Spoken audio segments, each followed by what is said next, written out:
Iya guys, monggo Kak.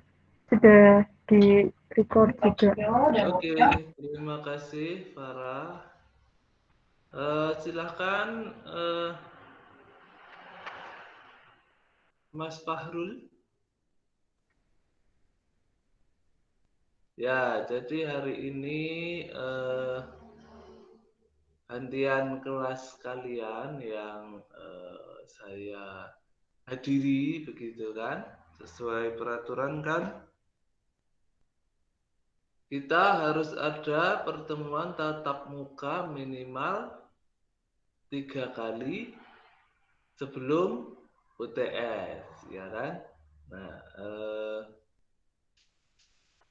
kalau minggu kemarin anak kelas pagi yang saya beri materi, hari ini giliran kelas sore. Nah, gitu ya. Tapi nanti sesudah materi saya minta progresnya tugas kalian kemarin ya. Sama minta tolong nanti saya dibantu ngoreksi tugasnya anak kelas pagi. Nah, sementara itu anak kelas pagi tadi saya beri tugas berdiskusi seharian ini ya. Dari pagi sampai sore ini belum selesai juga ini berdiskusi. Tadi saya kasih beberapa tugas. Nah, oke, sambil menunggu yang lain kita mulai saja. Nah, hari ini kita akan membahas tentang ya sesuai ini ya, sesuai RPS.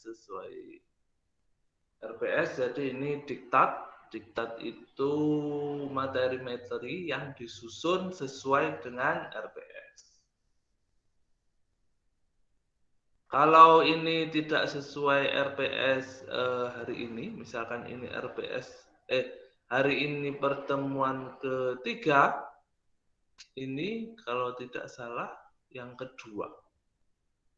Soalnya yang pertama kemarin kan ini ya, Kenapa pertemuan kemarin itu ya? Ya nggak apa-apa lah ya. Ini maksud saya walaupun melenceng tidak sesuai dengan apa? Seharusnya pertemuan ke ini materinya ini, tetapi ini sebetulnya berurutan, gitu ya.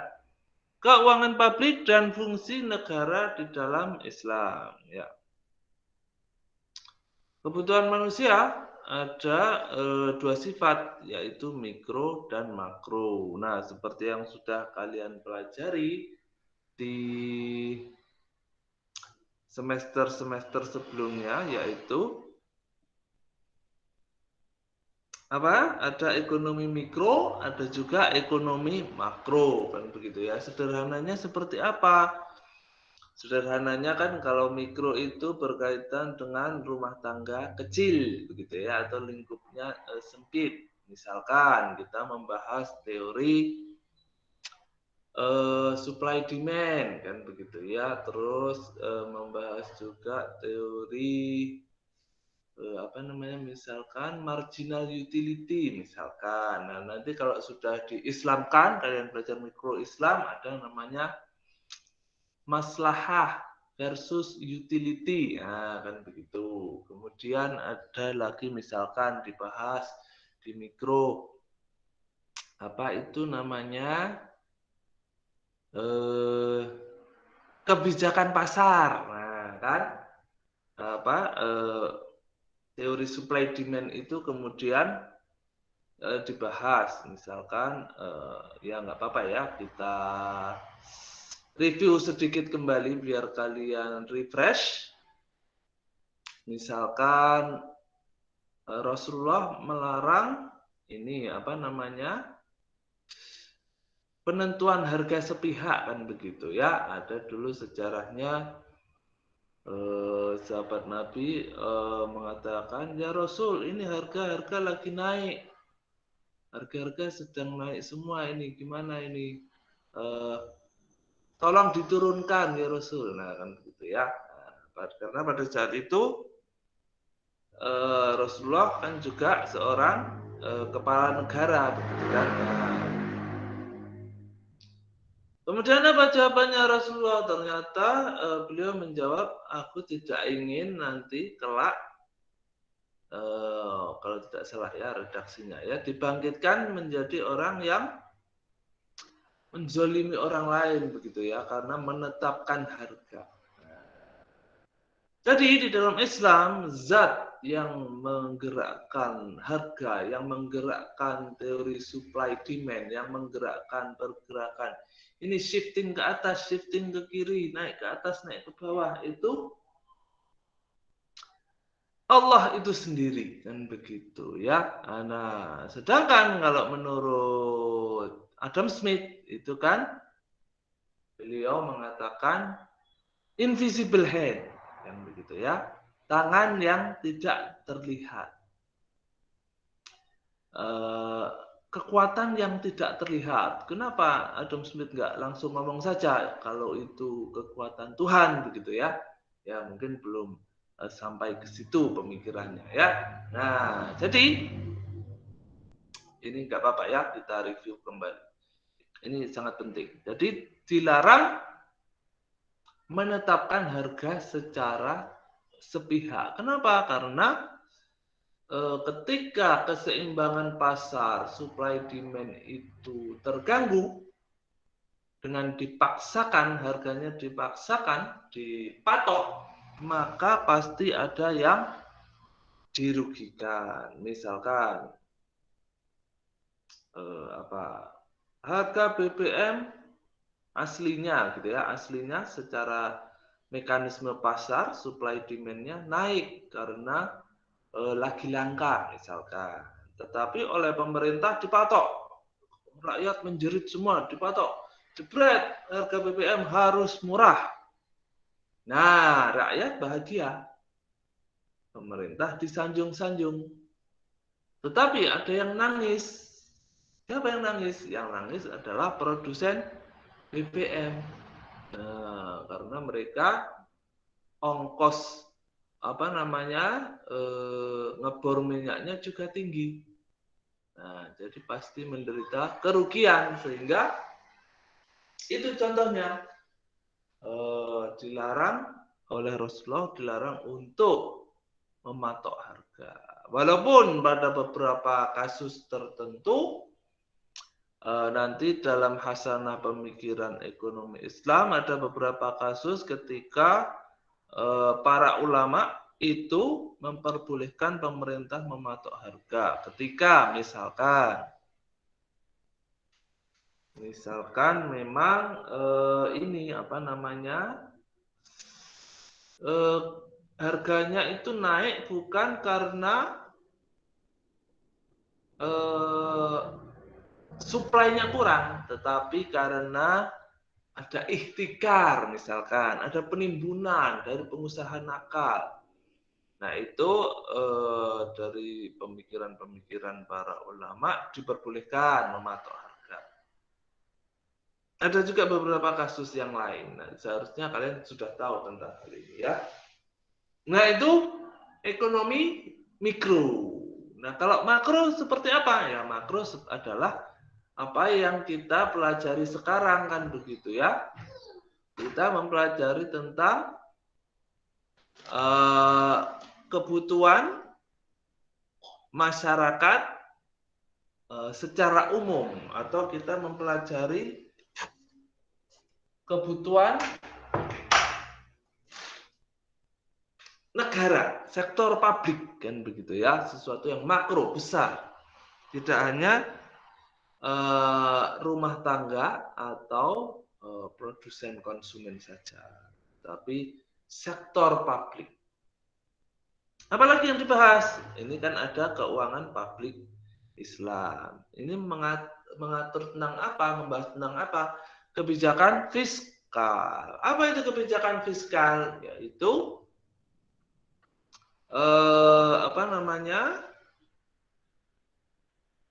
bagaimana pemerintah mengatur pemasukan dan pengeluaran negara. Itu kebijakan fiskal. Secara umum kan ada dua kebijakan pemerintah, yaitu kebijakan fiskal dan kebijakan moneter, kan begitu ya. Apa itu kebijakan moneter? Kalau moneter itu membahas tentang peredaran uang, nah kan begitu ya, peredaran uang. Nah, beberapa waktu lalu ada seorang dosen yang menceritakan bahwasannya anak-anak zaman sekarang itu sukanya pada waktu kuliah begitu ya, tidak jelas keberadaannya gitu ya. Nah, misalkan pada waktu perkuliahan seperti ini kan begitu ya, kan tidak kelihatan ini ya, yang kelihatan kan foto-foto kalian saja. Nah, itu aslinya kan nggak jelas kalian ngapain, itu kadang-kadang masih tanda tanya. Nah, kemudian tahu-tahu nanti setelah perkuliahannya selesai, Pak bisa minta PowerPoint-nya. Nah, gitu ya. Nah, itu yang disesalkan oleh salah seorang dosen kemarin ya, kalau kalian tahu ya. Nah, sebetulnya hal itu kan tidak boleh terjadi begitu ya. Kenapa? Karena kadang-kadang begitu ya, seperti misalkan di perkuliahan saya gitu ya. Kadang-kadang apa yang saya sampaikan itu nggak sama tampilannya kan begitu ya. Tampilannya apa, yang diceritakan apa. Nah, kadang-kadang apa yang disampaikan oleh dosen secara langsung itu ada poin-poin pentingnya yang bahkan di tulisannya, di PowerPoint-nya itu nggak ada. Nah, kadang-kadang seperti itu. Nah, kalau kalian kuliah hanya minta PowerPoint-nya saja, tidak pernah mendengarkan penyampaian materinya, nah itu nanti ada sesuatu yang hilang, ada missing link begitu ya,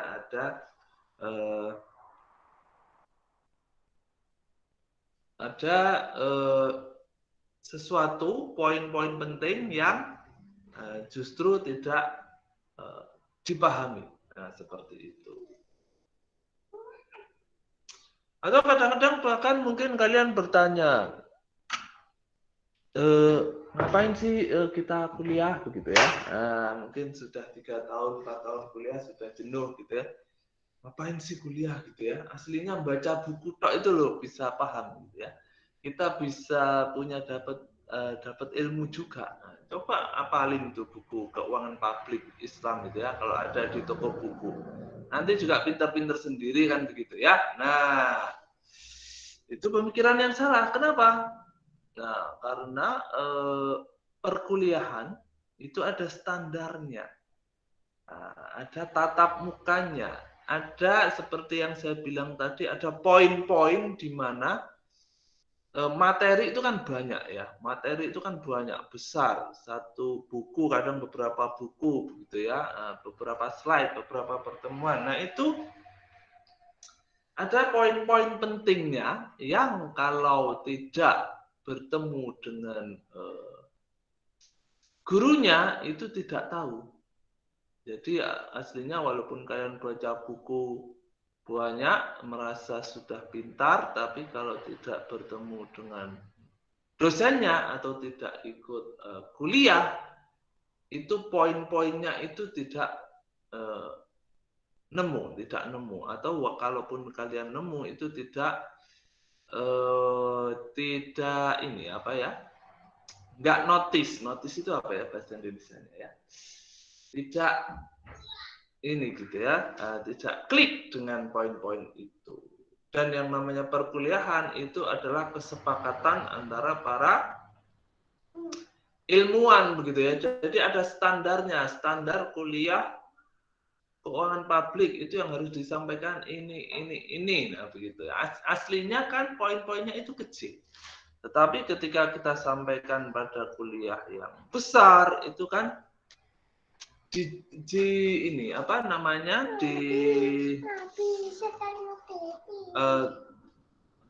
di spread out itu apa ya bahasa Indonesianya ya, dikembangkan begitu ya, jadi dikembangkan agar tidak hanya memahami hal-hal yang kecil itu. Sebentar ya, anak saya minta disetelkan TV dulu sebentar ya.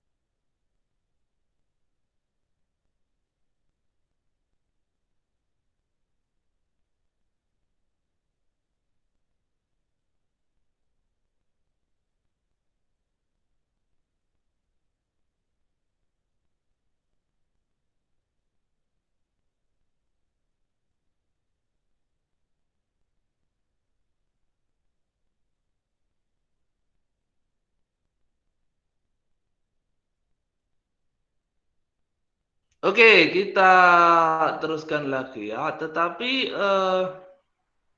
menurut saya perkuliahan seperti ini ada bagusnya juga ya, ada bagusnya juga. Ini bisa direkam begitu ya. Beberapa kali pertemuan kemarin sudah saya minta direkam, kemudian saya upload di YouTube channel saya begitu ya. Jadi ketika nanti ada sesuatu yang miss atau kurang atau kalian pas kuliah ketiduran gitu, kalian bisa nyetel kembali gitu ya, didengarkan sambil tidur gitu, mungkin bisa ada untungnya juga kuliah seperti ini ya. Kita lanjutkan ya.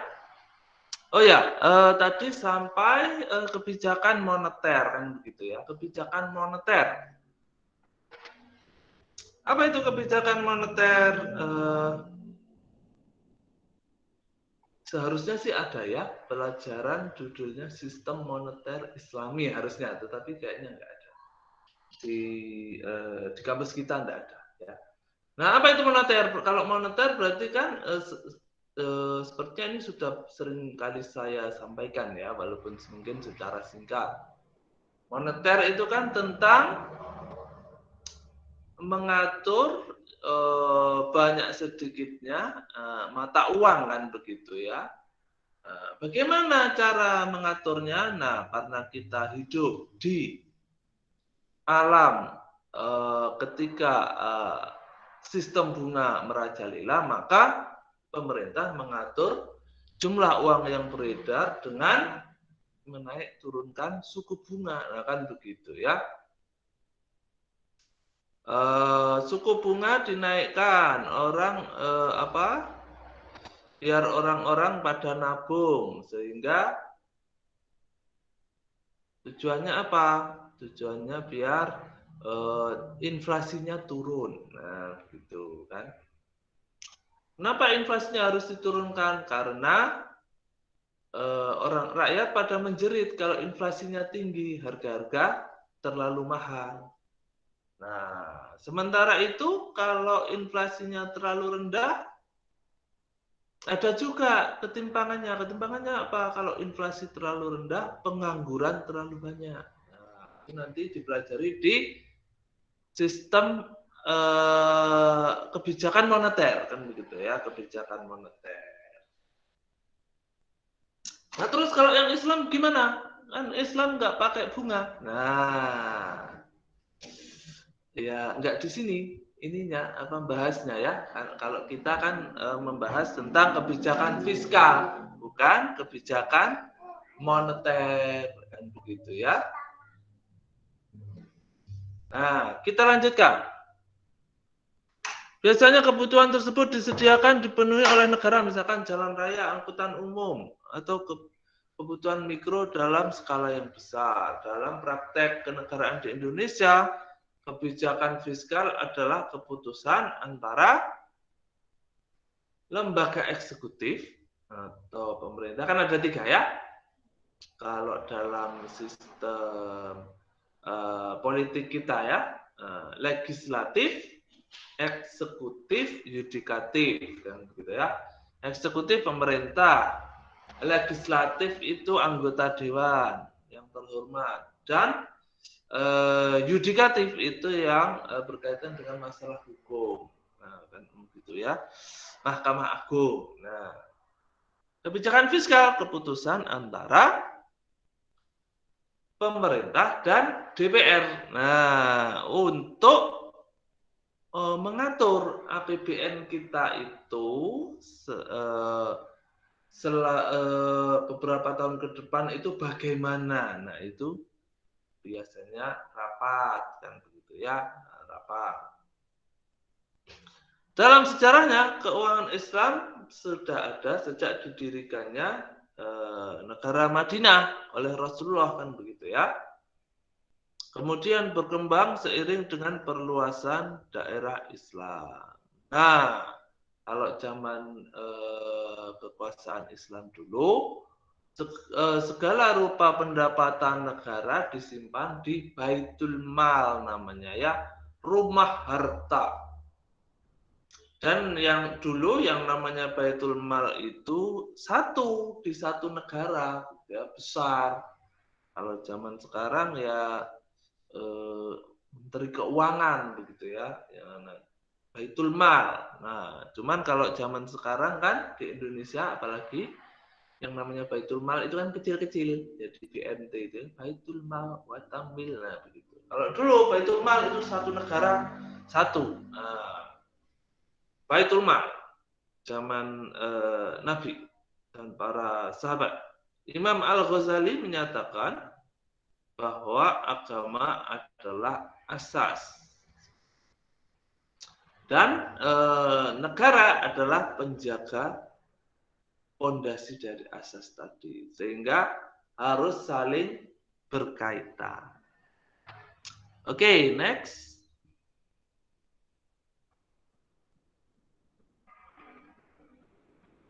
Definisi keuangan publik dalam ekonomi konvensional. Nah, begitu ya. Keuangan publik adalah bagian ilmu ekonomi yang mempelajari aktivitas finansial pemerintah.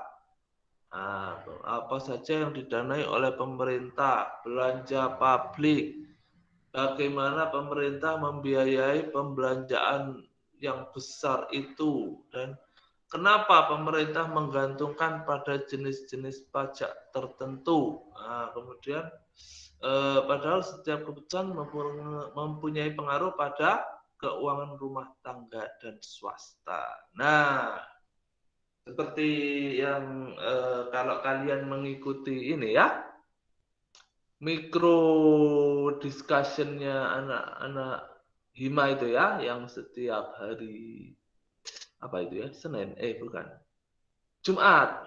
Nah, itu ya, kan kemarin dibahas juga tentang apa kemarin itu ya. Pokoknya ada kaitannya sama pajak begitu ya.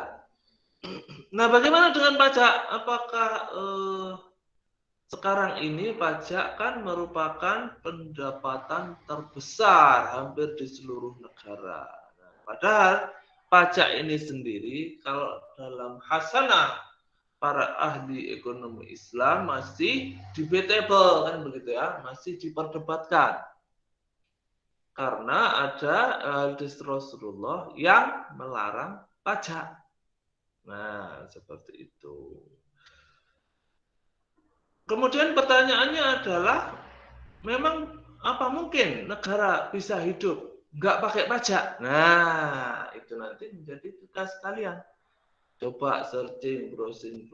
Insya Allah kalian akan nemu beberapa negara yang bisa hidup nggak pakai pajak. Ya, jadi seandainya kita memakai prinsip yang kontra terhadap pajak, nah kita harus memikirkan cara lain bagaimana untuk survive, untuk menghidupi negara kita, tapi nggak pakai pajak. Nah, gimana itu caranya? Nah, itu yang harus dipikirkan. Nah, bisa mengaji kepada negara-negara lain. Berdasarkan pengertian dan penjelasan di atas dapat disimpulkan bahwa ruang lingkup keuangan publik adalah sumber-sumber penerimaan negara. Kemudian kalau konven pajak merupakan penerimaan negara yang paling penting. begitu ya. Kemudian bagaimana cara administrasi fiskal atau teknik fiskal yang membahas juga tentang hukum dan tata usaha negara, gitu ya. Next. Nah, menurut bukan maraton, apa ini ya? Marton di awal tahun 30-an, peran negara hanya pada pengelolaan sumber anggaran dan proses alokasi dana. Negara tidak mampu menentukan kebijakan ekonomi karena menganut prinsip kebebasan individu. Akan tetapi setelah adanya krisis, maka pemerintah mengintervensi, kan begitu ya. Nanti secara umum budgeting itu ada 3 sederhananya begitu ya. Ada budget defisit. Defisit berarti apa? Pengeluarannya lebih besar daripada pemasukannya. Ada budget balance budget seimbang. Masuk dan keluarnya. Ada surplus, pemasukannya lebih besar daripada pengeluarannya. Nah, bagaimana dengan Indonesia? Untuk saat ini kita masih menganut budget defisit. Ya, ada.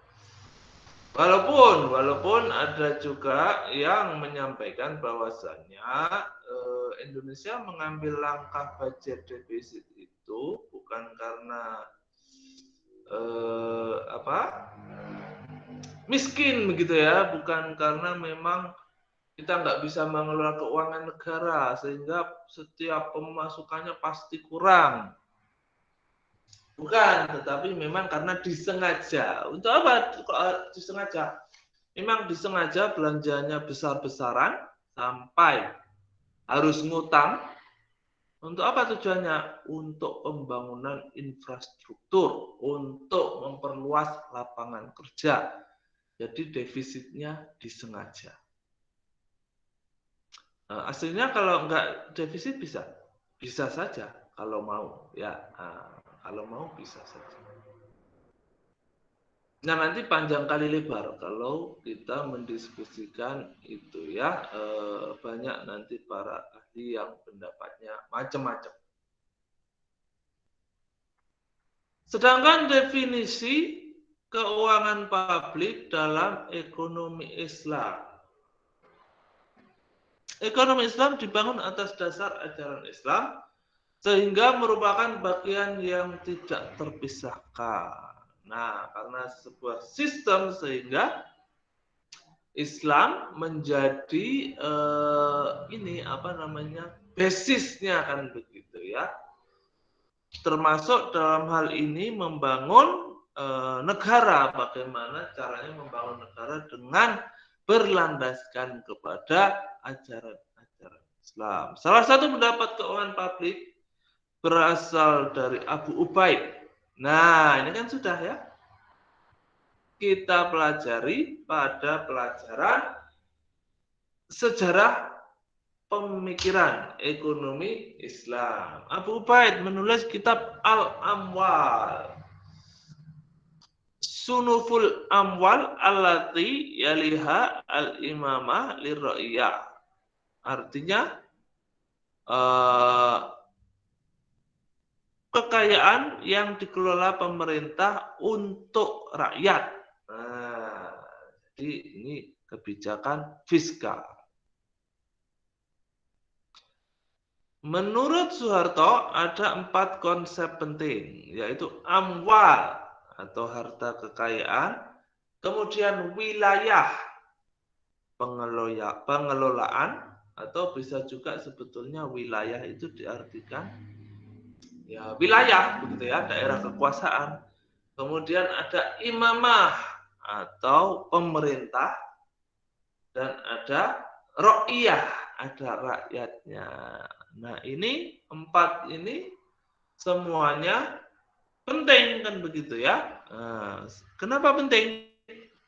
Nah, kalau ada wilayahnya, ada imamahnya, ada wilayah, ada pemerintah, tapi nggak punya rakyat, nah apa yang mau diatur? Kan begitu ya. Nah, atau misalkan punya rakyat, rakyat, punya wilayah, punya amwal, punya harta, tapi nggak punya pemerintahan, nah kacau juga. Atau misalkan punya wilayah, punya rakyat, punya imamah, tapi nggak punya amwal, nah apa yang mau dibagi? Nah, jadi semuanya harus ada, harus lengkap, baru itu bisa disebut sebagai sebuah negara, begitu ya. Kalau enggak namanya apa? Namanya ya hanya daerah kekuasaan misalkan, atau hanya sebuah desa, atau hanya sebuah apa misalkan ya, bukan negara namanya kalau tidak komplit. Konsep ini pertama kali dijelaskan oleh Umar bin Khattab di hari pertama pelantikannya. Yang dimaksud imamah dan rakyat adalah pemerintah dan rakyat, di mana syarat untuk pemerintahan adalah amanah atau kepercayaan. Abu Ubaid membagi kekayaan publik menjadi dua, yaitu mal mutakawam, kekayaan yang berharga, dan ghairu mutakawam, tidak berharga. Maksudnya apa tidak berharga? Misalkan khamar dan babi adalah mal mutakawam atau berharga bagi non muslim. Tetapi bagi orang Islam ghairu, tidak berharga, ghairu mutakawam, karena diharamkan oleh Allah. Oke, next.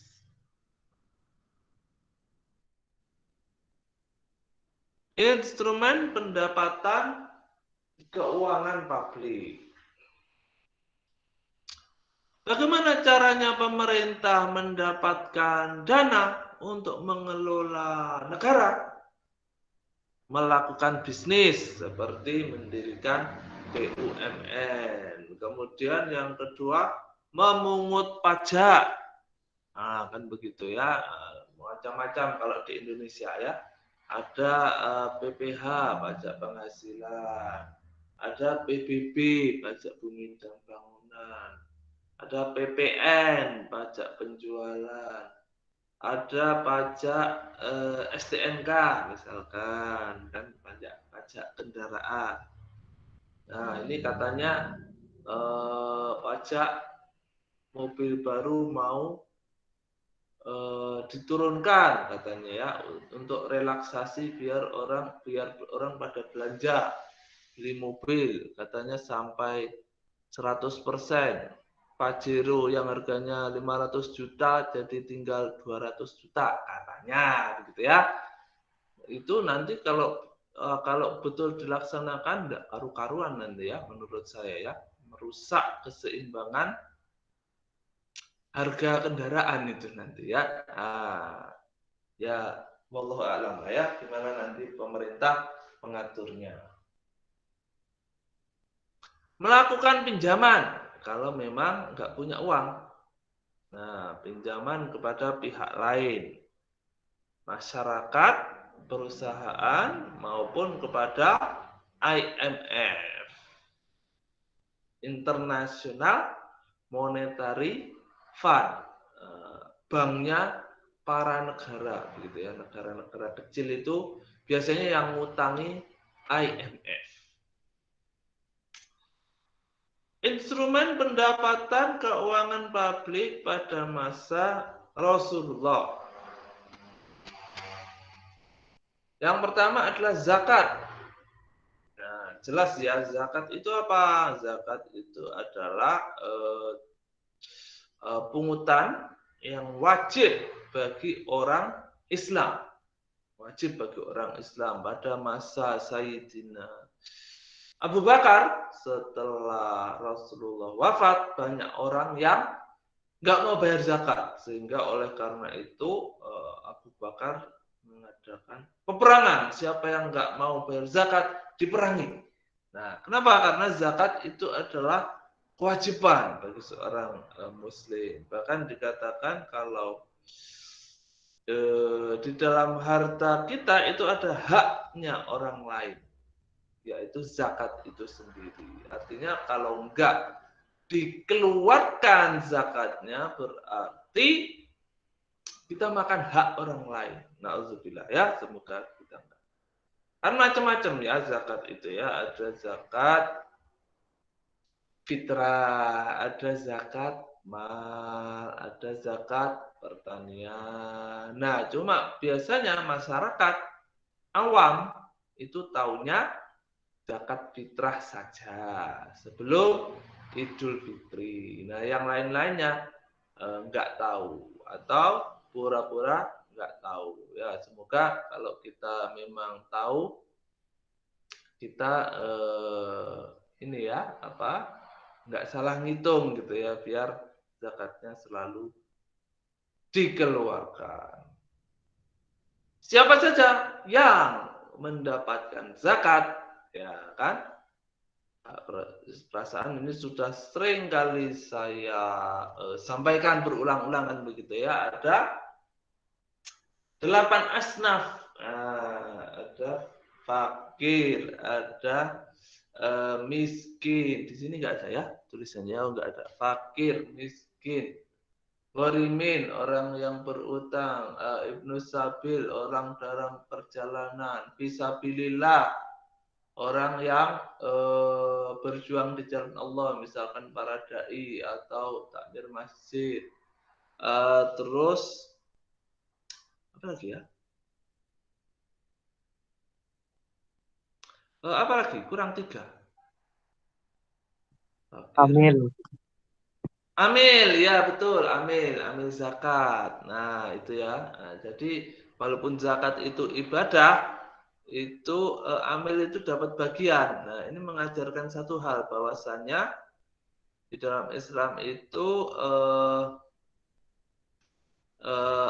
walaupun itu sebuah kewajiban, orang yang melakukan kewajiban itu tetap ada insentifnya kan begitu ya. Nah, ada insentifnya.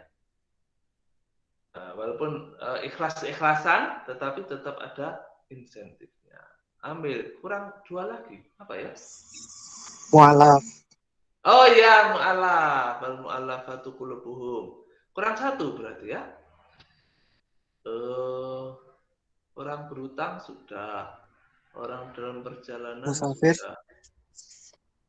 Apa? 1 lagi? Musafir, Pak. Hah? Musafir.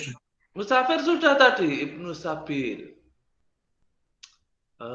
Apa lagi ya? 1 lagi ya. Fakir, miskin, amil, mu'alaf. Fisabilillah, Pak. Hah? Fisabilillah. Ya, cek kita tulis ya biar nggak salah. Nah, kita tulis di sini. Ini penting ini soalnya. Karena ada fakir, miskin, mu'alaf, terus fisabilillah, kemudian orang berutang, gitu. Terus 1, 2, 3, 4, 5, amil 6, Ibnu Sabil. oh ya, Ibnu Sabil dan Firriqob. Nah, ya, ini ya. Sudah lengkap ya, 8. Nah, jadi ya itu tadi ya, amil. Ibnu Sabil, orang dalam perjalanan itu mendapatkan zakat walaupun Firriqob itu bukannya orang yang berutang ya? Sebentar. 1, 2, 3, 4, 5, 6. Orang yang memerdekakan budak, Pak. Oh iya. Firriqob itu orang yang berutang, memerdekakan budak. Ya.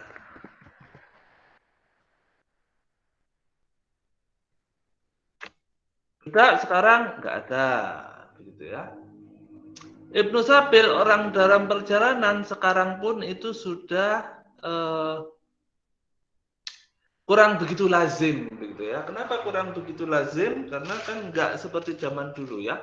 Kalau orang zaman dulu yang namanya musafir itu harus bawa bekal yang banyak kan, jalannya di padang pasir begitu ya. Kalau bekalnya habis itu bisa mati itu ya, mati kepanasan, mati kelaparan.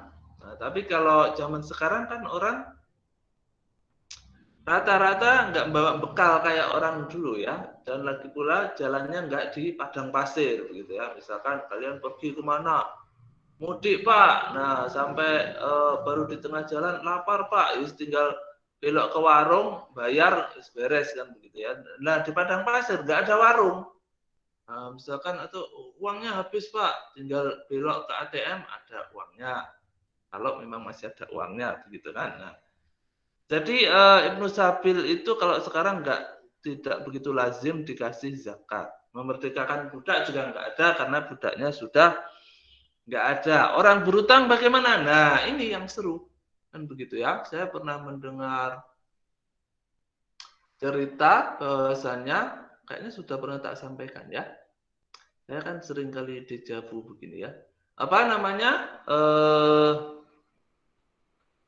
Di Brunei Darussalam orang yang berutang dapat zakat, ya dapat zakat, begitu ya. Walaupun misalkan dia orangnya agak tajir, utangnya itu adalah kredit untuk beli Mercy misalkan. Nah pada suatu waktu, misalkan pada 1 bulan tertentu uangnya nggak cukup untuk bayar kredit Mercy-nya, nah itu dikasih zakat sama pemerintah. Nah, enak sekali kan ya. Nah itu di Brunei katanya begitu ya, dan di sana katanya juga orang yang nggak punya pekerjaan digaji pemerintah kan begitu ya.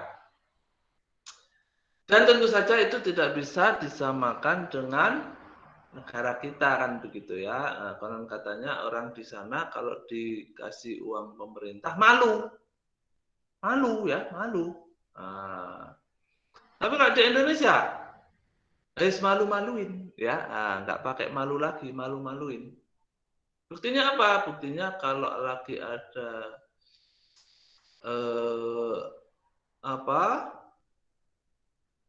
pembagian BLT misalkan kan, bantuan langsung tunai itu kan harusnya untuk rakyat miskin. Nah yang antri siapa? Yang antri mak-mak yang gelangnya emas semua, yang antri mas-mas yang naik motor Ninja, yang antri bapak-bapak yang HP-nya tok harganya 5 juta. Itu kan nggak match gitu ya, nggak cocok, nggak sesuai dengan seharusnya. Nah, itu di negara kita. Ya Allah. Ada lagi satu lagi. Mu'alaf. Bagaimana mu'alaf? Nah, sejak zamannya dulu memang oleh Rasulullah mu'alaf itu diberi zakat. Jadi mu'alaf itu bukan berarti orang yang baru masuk Islam, walaupun secara istilah begitu, tetapi wal mu'allafatu qulubuhum itu artinya orang yang dijinakkan hatinya, termasuk pada saat itu orang-orang kafir pun yang prospektif untuk bisa diajak ke Islam itu diberi juga, gitu ya, untuk dijinakkan hatinya agar mereka berpihak pada Islam. Nah, cuman setelah masa, saya lupa ya, salah satu khulafaur rasyidin, Sayyidina siapa saya lupa, itu pemberian zakat untuk mu'alaf itu dihentikan. Kenapa? Karena sudah dianggap pemerintahan Islam sudah kuat gitu ya, sudah bargaining power-nya sudah luar biasa. Kalau dulu orang Islam harus merayu orang non-Islam untuk berpihak kepada Islam. Nah, sekarang orang Islam sudah kuat, posisinya sudah mayoritas, sudah di atas, sehingga menurut ijtihad khalifah tersebut mu'alaf tidak perlu diberi zakat. Nah, begitu ya. Nah, itu 8 asnaf, 8 golongan yang berhak mendapatkan zakat. Oke, kita lanjutkan. Jizyah. Apa itu jizyah? Berarti sejumlah harta yang diwajibkan atas kafir zimmi. Apa itu kafir zimmi? Orang kafir yang hidup damai di kekuasaan negara Islam. Kan ada 2 macam, yaitu kafir zimmi dan kafir harbi. Kalau kafir harbi, orang kafir yang memerangi Islam itu ya diperangi. Tetapi kalau kafir zimmi yang tunduk pada kekuasaan Islam itu dilindungi oleh kekhalifahan, tetapi wajib membayar jizyah. Hikmah disyariatkannya jizyah ini menurut Sayyid Sabiq bahwa itu sebagai pengganti kewajiban zakat atas kaum muslimin. Nah, kan begitu ya. Karena kaum muslimin dan kaum kafir berada dalam satu wilayah yang sama, mempunyai hak yang sama sebagai warga negara. Nah, kalau di Indonesia, alhamdulillah akhir-akhir ini sudah ada kebijakan yang pro zakat, kan begitu ya. Buktinya apa? Buktinya adalah zakat bisa dipakai sebagai pengurang pajak. Nah, kan begitu ya. Artinya kalau sudah bayar zakat, pajaknya bisa dikurangi karena sudah dianggap membantu pemerintah. Next ada namanya usyur. Usyur secara bahasa berarti 1/10. Nah, usyur asyarah kan gitu ya, 10 ya bahasa Arab. Secara istilah ada 2 macam. Yang pertama usyur zakat pertanian, yang kedua adalah pajak yang diwajibkan atas orang kafir yang melewati wilayah Islam. Nah, ini namanya pajak ini ya, pajak yang memasuki negara lain, namanya bea cukai kan begitu ya kalau zaman sekarang. Tetapi beda. Bedanya apa? Bedanya kalau bea cukai kan siapapun yang masuk ke negara tertentu kan begitu ya. Kalau usyur khusus untuk orang kafir. Nah, beda kan? Nah, cuman secara esensinya kurang lebih pajak yang harus dibayarkan ketika melewati sebuah daerah tertentu. Ghanimah. Ada ghanimah, ada anfal, ada fai. Nah, ini sebetulnya artinya berbeda-beda ya. Cuman saya agak lupa ini ya. Semuanya rampasan perang, tetapi oh ya ini. Nah, ini di sini ada. Kalau ghanimah harta yang diambil dari orang kafir harbi secara paksa melalui peperangan. Nah, kalau fai itu seingat saya harta rampasan perang juga, tetapi nggak sampai perang gitu ya. Misalkan tentara Islam sudah mau menyerang, terus negara musuh itu menyerah gitu ya, menyerah tanpa syarat. Sudah saya menyerah, jangan diperangi. Ini saya beri upeti misalkan, itu namanya fai kalau nggak salah ya. Kalau ghanimah pakai perang. Dalam istilah lain rampasan perang itu disebut juga anfal. Nah, nanti kalau kalian pelajari lebih lanjut, insya Allah ada pertemuan sendiri ini ya yang membahas tentang anfal ini ya, ghanimah ini ya. Ada pembagiannya khusus ini ya, khusus. Jadi ada namanya khumus. Humus. Humus itu artinya seperlima dari rampasan perang itu adalah untuk Rasulullah dan keluarganya dan apalagi begitu ya, saya lupa. Itu humus seperlima. Nah, 4/5-nya untuk siapa? Kan 4/5 besar sekali ini ya. Buat siapa ini kok gede sekali? Nah, 4/5-nya itu adalah untuk yang berperang. Yang berperang itu siapa? Kalau zaman sekarang ya tentara. Jadi tentara zaman dulu itu kaya raya. Kenapa? Karena mereka mendapatkan 4/5 dari rampasan perang. Kalau tentara zaman sekarang gimana? Ya jangan tanya saya ya. Tetapi alhamdulillah lah ya, tentara zaman sekarang secara umum kan digaji negara begitu ya.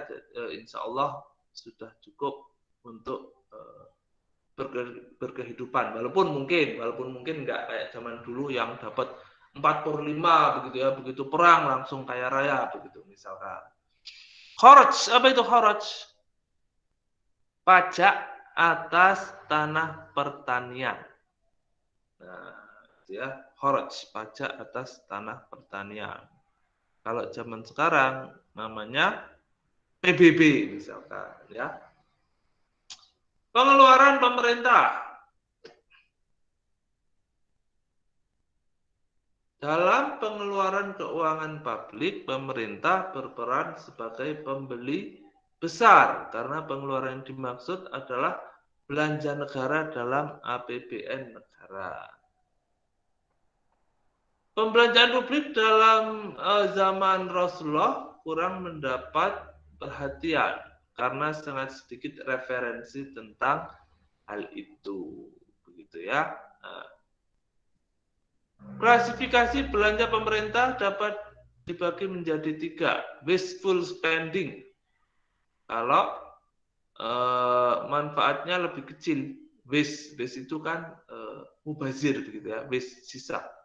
Produktif, kalau manfaatnya lebih besar daripada biayanya. Transfer payment, kalau manfaatnya sama dengan biayanya. Jenis pengeluaran negara pada zaman Rasulullah dan sahabat untuk penyebaran Islam, ekspansi kan begitu ya. Mungkin ada kaum orientalis yang mengatakan bahwasanya Islam itu disebarkan melalui pedang, begitu ya, suka berperang, berekspansi. Nah, mungkin ada benarnya, ada juga salahnya kan begitu ya. Walaupun orang Islam zaman dulu sering melakukan ekspansi, tetapi sebetulnya banyak juga yang diduduki pemerintahan Islam itu secara damai kan begitu ya, menyerahkan diri dalam kedamaian, nggak pakai perang, begitu ya. Masalahnya zaman dulu itu kalau kita tidak menyerang ya diserang, nah kan begitu ya. Sebetulnya sama saja dengan zaman sekarang juga. Kalau kita tidak, negara kita itu tidak punya harga diri, punya angkatan bersenjata yang kuat, nggak siap-siap, ya diserang. Walaupun sekarang kan zaman damai gitu ya. Siapa bilang zaman damai? Buktinya ada negara superpower yang berekspansi begitu ya. Walaupun tidak secara terang-terangan mengatakan ini wilayah dari negara saya, enggak, tetapi dia menancapkan kekuasaannya di situ, menguasai sumber dayanya, menguasai pemerintahannya, walaupun tidak secara terang-terangan mengatakan saya menjajah, enggak. Tapi masih ada, sampai sekarang masih ada. Makanya kalau menurut ini jadi salah satu judul filmnya, siapa itu ya? Bukan Tom Cruise, siapa itu ya? The Matrix itu siapa ya? Bintang filmnya The Matrix. Keanu Reeves ya. Si Fish Pacem parabellum kan begitu ya, civis pacem parabellum, bahasa Latin kalau nggak salah ya. Kalau pengen damai ya siap-siaplah berperang begitu ya. Kalau kalian ingin damai, nggak pengen diserang negara lain, ya siap-siaplah berperang. Kayak aslinya kan negara-negara besar itu luar biasa anggaran alutsistanya begitu ya, anggaran untuk berperangnya. Walaupun nggak dipakai untuk berperang, buat apa tapi? Minimal untuk nakut-nakuti negara lain biar takut kalau mau nyerang negaranya. Nah, seperti itu. Nah, sampai sekarang pun civis pacem parabellum. Kalau kita nggak punya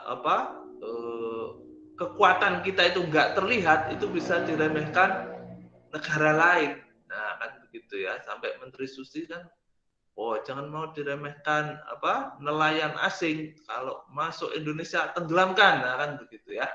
Nah, itu biar Indonesia punya harga diri di mata negara lain. Penyebaran Islam, kemudian pendidikan dan kebudayaan, pengembangan ilmu pengetahuan luar biasa. Dulu kan kalau kita pelajari sejarahnya, setelah kejayaan ilmu pengetahuan itu hancur karena adanya perseteruan antara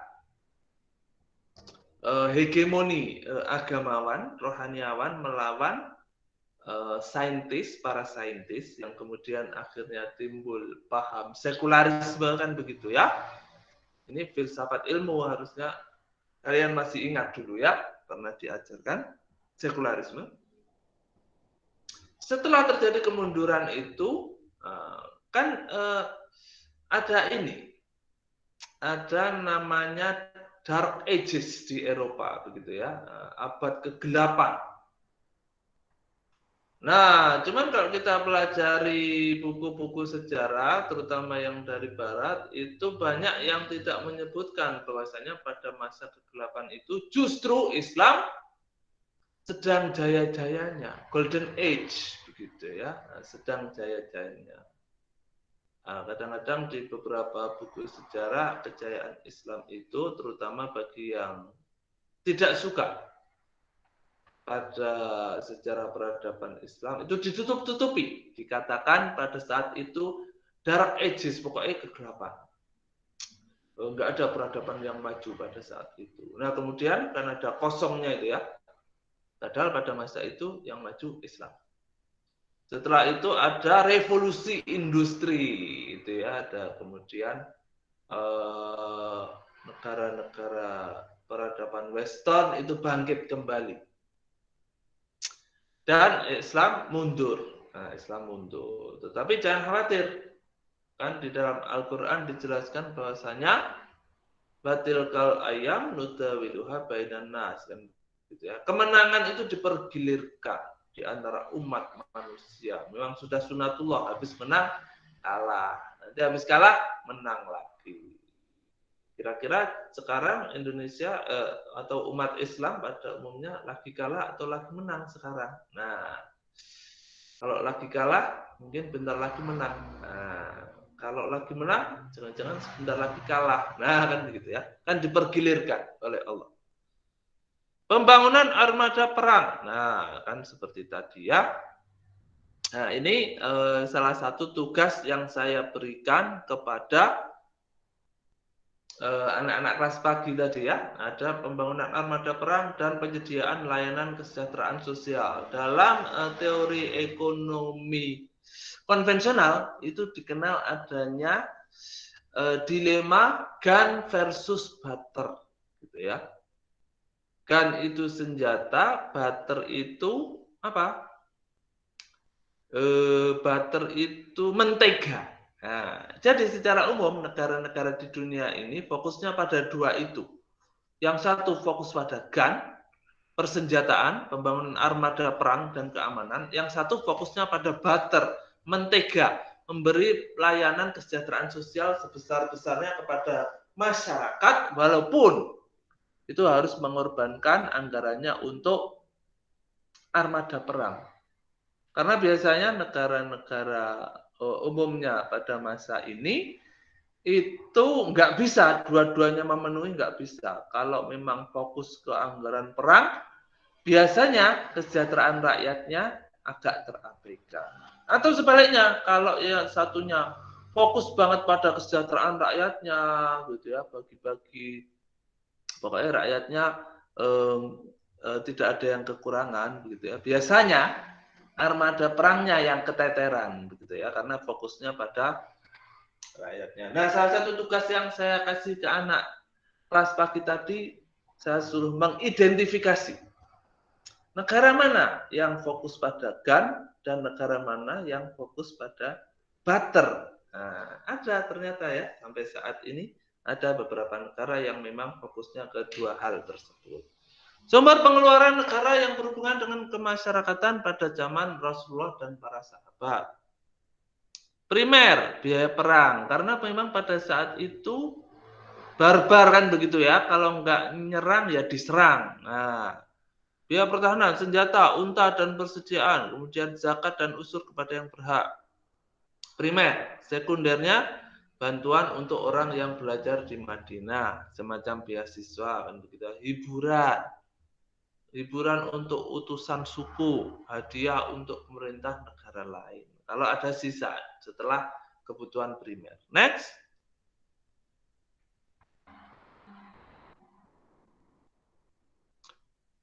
Nah, primer juga pembayaran gaji untuk wali.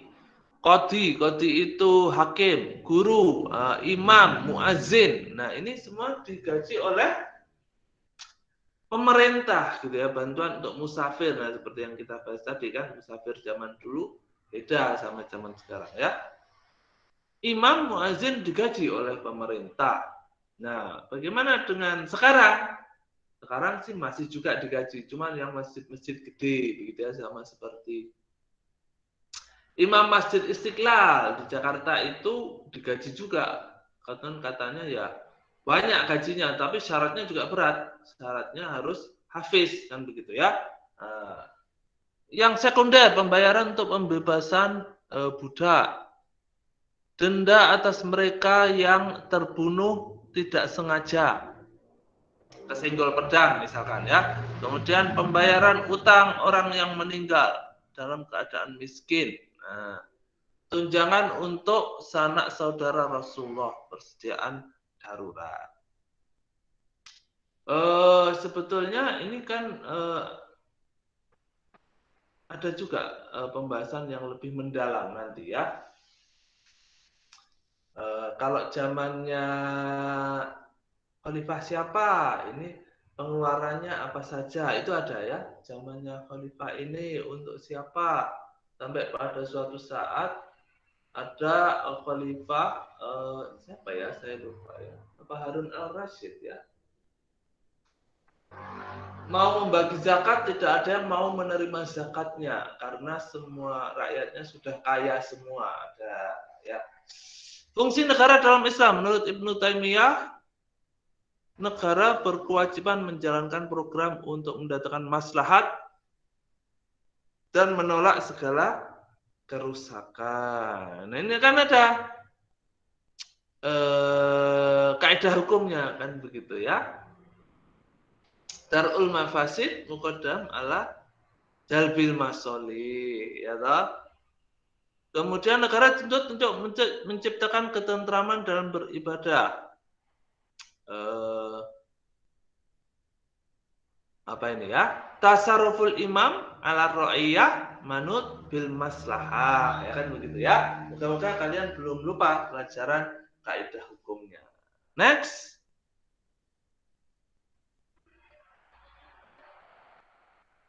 Wa ma khalaqtul jinna wal insa illa liya'budun. Dalam Islam, fungsi negara adalah sebagai ibu segala pasar, gitu ya. Pemerintah adalah pelaku pendapatan dan pengelolaan negara untuk membelanjakan dan menabung, juga sekaligus sebagai konsumen, kan begitu ya, dan pasar. Bagaimana pemerintah bisa menjadi konsumen? Bisa. Misalkan kalian sebagai pihak swasta, jadi kontraktor, begitu ya. pemerintah mau bikin jalan raya. Nah, itu kan yang butuh pemerintah. Pemerintahnya sebagai konsumen. Kalian pihak swasta sebagai produsennya. Oh ya, baik pemerintah, saya akan membuatkan jalan raya untuk pemerintah misalkan. Kemudian ada namanya tender kan begitu ya, dilelang, proyeknya dilelang. Pemerintah ya sebagai konsumen membayari siapa yang berani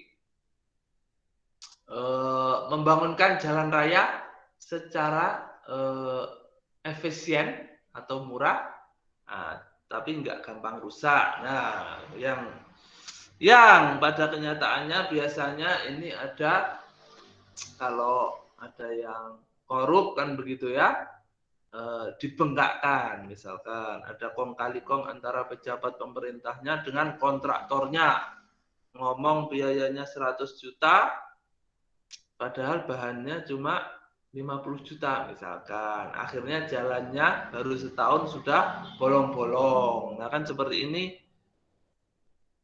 sering terjadi kadang-kadang ya. Pemerintah sebagai penabung besar, apa ini? Pemerintah menghimpun dana untuk menjalankan pemerintahan, antara lain mendirikan BUMN kan begitu ya, kemudian meminta pajak, kemudian pinjam uang ke IMF. Pemerintah sebagai pembeli besar, nah ini sebagai untuk pembangunan infrastruktur negara seperti impor, kemudian beli bahan bakar, beli bahan makanan yang di Indonesia nggak ada. Misalkan kalau lagi tempe, kedelai lagi langka, pemerintah impor. Walaupun kadang ada kasus juga, misalkan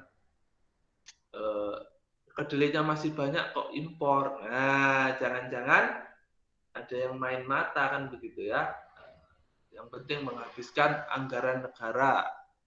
Nah, yang nakal seperti itu. Pemerintah sebagai investor besar, apa itu?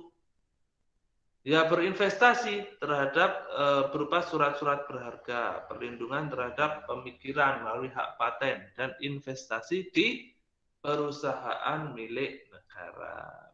Biar dapat apa? Biar dapat untung. Untungnya untuk apa? Untuk membangun negara.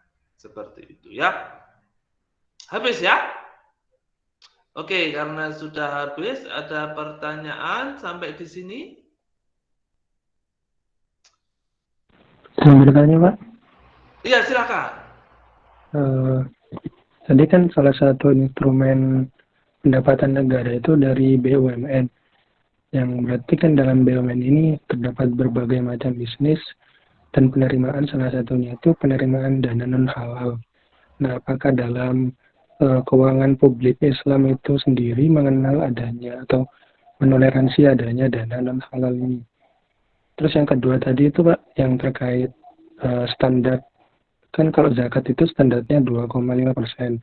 Kalau jizya sendiri itu apakah ada standarnya sendiri Pak? Terima kasih Pak. Jizya ada, seingat saya ada, cuma saya lupa, nanti saya cari lagi. Ada, seingat saya jizya itu berapa itu ada. Nah, cuma jangan terpaku zakat 2,5% loh ya. Zakatnya barang temuan itu 20% malah ya, 1/5. Zakatnya pertanian kalau diairi sendiri berapa, kalau diairi air hujan berapa, itu enggak 2,5% setahu saya ya. Jadi jangan terpaku pada angka itu. Kemudian apa tadi namanya?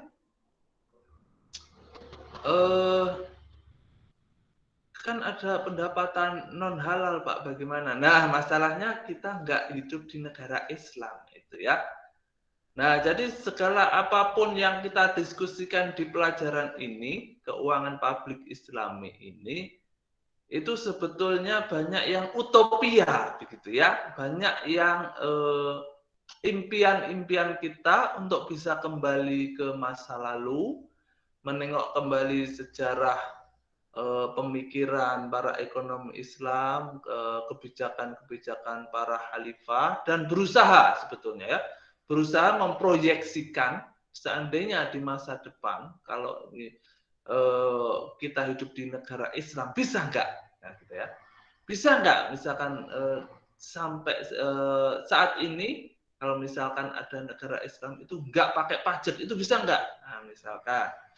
Atau bisa nggak kita menggerakkan sistem moneter nggak pakai bunga, bisa nggak? Nah, itu yang coba kita refleksikan. Tetapi saya bilang tadi ini utopia kan begitu ya, utopia atau masih wacana, karena pada kenyataannya kita nggak hidup di negara Islam. Nah, bagaimana kalau ada pendapatan non halal? Ya kalau idealnya ya nggak boleh dipakai kan begitu ya. Tapi gimana kita mau ngomong halal dan haram kalau segala sesuatu yang kita pakai di Indonesia saat ini masih diliputi sistem bunga kan begitu ya. Walaupun memang Rasulullah mengatakan suatu saat nanti akan tiba suatu masa ketika tidak ada satu orang pun yang tidak kena debu-debu riba. Ya, sekarang siapa yang nyimpen duitnya di bawah bantal, kan nggak ada. Selama kita masih pakai bank pasti kena. Bahkan bank syariah induknya masih Bank Indonesia kan begitu ya. Ya, yang bisa kita lakukan adalah meminimalisir kan begitu. Gitu ya Afan ya. Ya Pak, terima kasih Pak. Iya, kalau dari sumber non halal ya nggak boleh dipakai ya. Yang namanya uang haram itu kan harus dikembalikan kepada pemiliknya. Jadi yang dilakukan pemerintah saat ini sebetulnya sudah betul ya. Kalau ada koruptor ya uang negara harus dikembalikan, nggak terus kemudian mentang-mentang koruptornya sudah duitnya sudah saya sedekahkan ke masjid. Nah itu nggak bisa. Kenapa? Karena pada zaman Rasulullah dulu ada namanya Masjid Abror.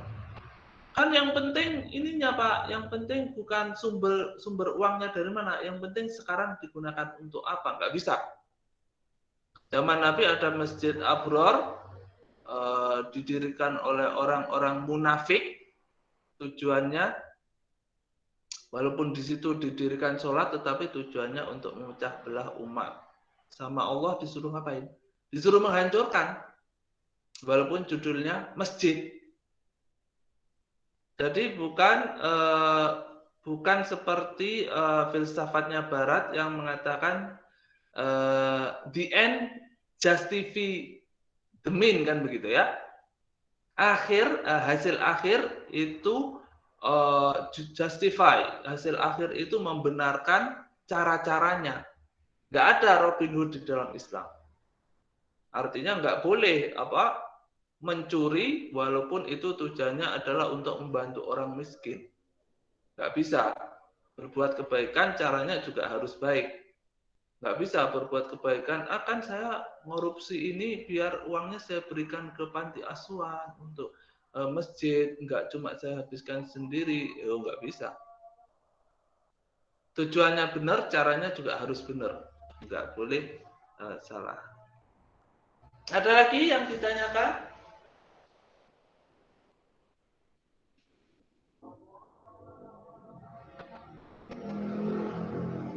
Nggak ada? Ya, kayaknya waktunya habis ya. Sebetulnya saya masih ada rencana hari ini ingin mendengarkan progres kalian. Tapi tampaknya waktunya habis. Mungkin akan kita lanjutkan minggu depan saja. Apalagi ini sudah azan ya. Kalau di daerah saya ini azannya jam 4 sore. Nunggu orang-orang pulang dari sawah ladang. Ya, kita akhiri. Kalau tidak ada pertanyaan sampai di sini. Subhanakallahumma wa bihamdika asyhadu an la ilaha illa anta astaghfiruka wa atubu ilaik. Insyaallah ketemu lagi minggu depan. Wassalamualaikum warahmatullahi wabarakatuh. Waalaikumsalam. Terima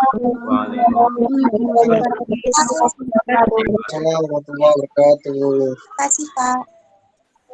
Ya, Terima kasih, Pak.